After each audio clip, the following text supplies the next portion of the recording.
slightly delayed, but we're on time now for the concert, a wonderful concert that we're in expectation of. It's lovely to come together from both our communities, and of course Helmut's has been with us now, and all his compatriots have been with us now for quite some time, and every time they come along to give us wonderful concerts, we've thoroughly enjoyed it. So we really all are looking forward to it, and I'm sure you'll enjoy it too. Our first act today is Mia, who is going to be performing Morning Has Come. So give a big round of applause, a big welcome to Mia.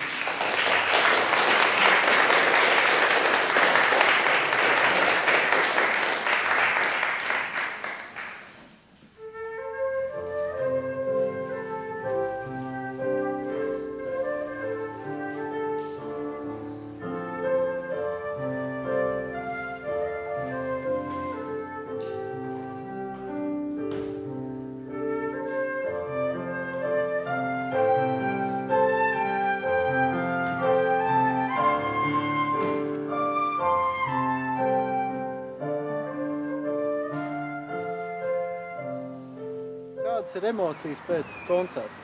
Oi, baigi labās. Divējādas. Divējādas? Jā.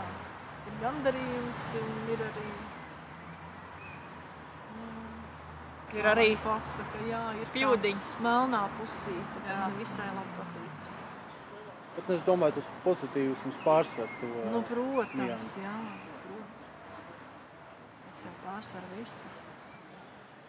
Gada darbiņš. To mēģinājumu nebija īpaši daudz, tāpēc varbūt arī tās kļūdiņas izleta. Vīru balsis nepietiekošas. Nabaga 4 vīrietīši tikai uz mūsu kolektīvu. Helmuts piedziedāja. Helmuts liktīgi vēl klāpā. Helmuts pa visiem pāri. Pa visiem. Pēc Helmuta nekas nenotiek. Nu, jā. Helmuts mūsu ģimenes galva.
Diena bija kolosāla, noskaņojums labs. Viss kā kārtīgā dzimšanas diena. Jā, to novēlu. Ikvienam to piedzīvot. 5 gadu jubilejā dziedāt. Ikvienam korim 5 gadu jubilejā. Jā, kas veidojušies šeit Anglijā. Latvijā tas kaut kā nebūtu tā. Latvijā tas nebūs. Jā, tas nebūtu tas. Tik aktuāli, man liekas. Jo šeit tos latviešus savākt kopā ir diezgan sarežģīti. Visi grib nākt, visi atbalsta. Lielākā daļa patīk mājās pasaulē. Klubiņi. Vienkārši, jā, klubiņi, piekdienas, sestdienas, vakaros, lodziņi, papildus. Jāsauc visus latviešus, kam ir balss, nāk uz koru dziedā. Uz novadiem, tāpēc, ja mēs esam novadi, katrs no savu novadu. Katrs no savu Latvijas stūrīšu.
Liels paldies par lielisko koncertu. Nevarēsim, gaidīsim nākošo koncertu. Gaidīsim tev ar ciemos. Paldies! Līdz ātrāk.